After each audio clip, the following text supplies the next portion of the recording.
Hi, it's Dr. Laura Hanson with Connect My Brain. I am going to start addressing some of the questions that I continue to get as everyone calls in and asks for the brain map in 2 neurofeedback sessions. So this is going to be our top 10 most frequently asked questions, and then the top 10 what questions should you be asking. So to get us started, we're going to focus on what is a brain map, and we're going to show you a segment of the brain map. This is not its entirety, but it will allow you to see what kind of information you can actually get from a brain map. So what you're going to be seeing is an area called CZ, and that represents the sensory motor cortex of the brain, and it's about right here in the mid part of our head. And as children, this is the main part of our brain that we're taking in all the sensory motor information, and we're building our brain.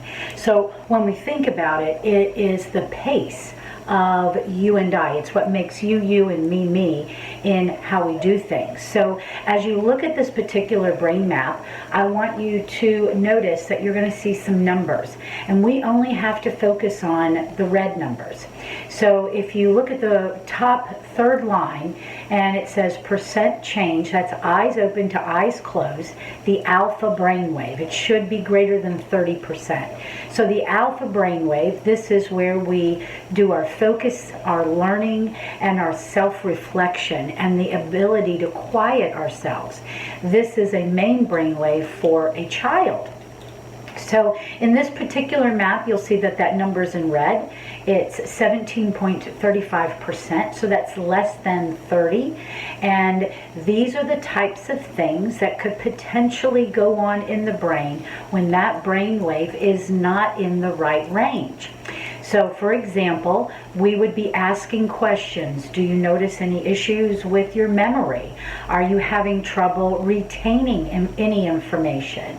What about your short-term memory? Now, there can be things in the history, like a head injury, that can literally impede short-term memory, and it would be about this particular frequency. So these are frequencies that are being changed, and when they're changed, they literally are going to change how the brain thinks and works. Now, if you move down, you'll see the next red one. It's eyes open, is that abbreviation EO, and then that is the relationship between the theta brainwave and your beta brainwave. And briefly, theta is our imaginative brainwave. It is our subconscious brainwave.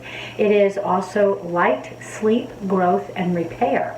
So if this brainwave is off, then the brain is off. In this particular area, we need it to be less than 2.2. So here it is 2.27. So if it's greater than that, and yes, even that little variance can make a difference, this is going to generate more of that common attention deficit. We move down a little bit lower. This is the upper threshold of the same brainwave, theta and beta, and if it is greater than 2.2, again, we have some attention deficit. We move down a little bit further, and that alpha peak frequency with the eyes closed, it's a little out of range, and this would generate some mental sluggishness. So in doing these types of brain maps, I've done hundreds of them. Anytime I have sat with the patient and we have looked at this, I have never had one person tell me, that isn't really me. Now, it doesn't mean that you have to have all of these things that are written there, but it gives us an idea of what's going on in your brain. So this is just a little insight as to what is a brain map, one of the most frequently asked questions. Stay tuned for the next time, and we will be addressing another common question, which is, will this help ... Have a great day.